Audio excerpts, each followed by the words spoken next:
Hey, Jim. So, riding into work right now. I'm not driving. Louise is driving. I got your video. I think it's a great idea. I really like the idea, actually. So, I figured I'd go ahead and get mine recorded. It's Thursday, May 8th, right now. So, yeah, I think we just need to start getting the webpage set up. I saw you got the domain registered, which is awesome. And then, yeah, where's the barber? Great, thank you. So you mentioned in the first video that we could like play games or something like that, and I think that's a good idea. So I was trying to figure out what kind of games we could play. And yeah, we could do something with dice, board, cards, stuff along those lines. But I figured for now we'll just, like play 20 questions until we come up with something that's going to be a little bit easier to get worked out. So, of course, that's when I started thinking about the logistics of, okay, well, if we're going to play 20 questions, we got to set up the rules, right? All right. So 20 questions, we'll make a category. First category, household objects. All right. So what constitutes a household object? Household object, I went through a handful of reasoning and stuff like that. A household object is an object that you can find in the majority of American households owned by adults who reside in that house. Sounds a little complicated. Yeah, I know, but part of what we were saying was, well, it's got to be something you can find in the majority of houses, because it can't be something obscure like a, I don't know, a set of dice. Well, actually, probably find a set of dice in most people's houses, but maybe not crystal dice in the weird, different styles or something like that. Want to have it in the majority of houses. Want to choose American houses because, well, if we were going worldwide, there might be weird items that you could find internationally that you wouldn't be able to find in the U.S. And let's face it, even if there's something in every house in the U.S., well, there's more houses in China, so we wouldn't have the majority of houses there. So, okay, well, that's not a good idea. And then while I was running this by Louise, she's like, well, what about like a stepladder? Kids who live in dorm houses probably don't have a stepladder.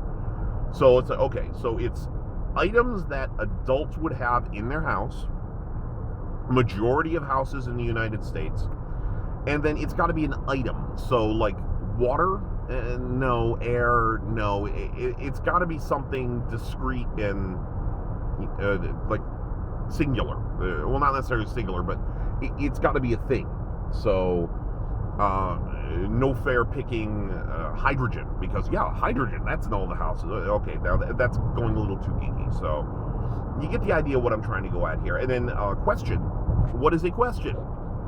We can't specify what an item is or household items if you don't go to a question. So question, any statement is a question, as long as it can be answered with either yes, no, or it's irrelevant. And it's irrelevant should be used fairly rarely. You shouldn't try to go that way. Thinking of the old 20 questions, or What's My Line, the old game show from the 1940s? Something like that, 40s or 50s, somewhere back in that time frame.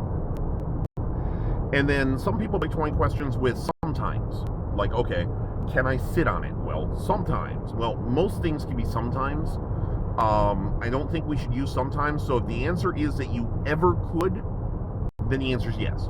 So can I sit on it? And the answer is a balloon. Well, yeah, you can sit on it. It's going to pop, but yes, you can sit on it. So sure, yes would be something that at some time applies, but you should probably think through your questions a little bit, because can I sit on it? Well, technically, yes, I can sit on my wife. She's not going to be happy about it, but yes, I can sit on her. It probably shouldn't. But you get the idea. So yes, no, irrelevant are the only answers. So to make it fair, and I don't know why we need to do this, but hey, if we're going to go for it, we'll go all out. I will create a text file with the first answer and put it in a zip file and send that to you. So the only way you're going to get the answer is if you open up the zip file. I guess I could password protect it, but that's going a little bit too far. So you'll have the answer, but you have to do some work to get to the answer. So don't go to it until we find out. So you've got the answer. You could call me if I were cheating on something, because, hey, that's not the answer that you put in the text file in the first place. And all right, sure, we'll do that. So I'll send it to you in a zip file, and then you can ask the first question in your video log. We'll just go back and forth, and considering how frequently we're going to do these, I imagine that'll take us probably 4 months. So maybe you'll ask a couple questions at a time, and I'll answer them in a group.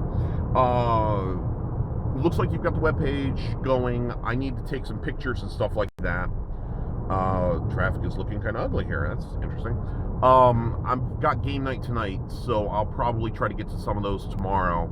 I'll grab Louise's digital camera.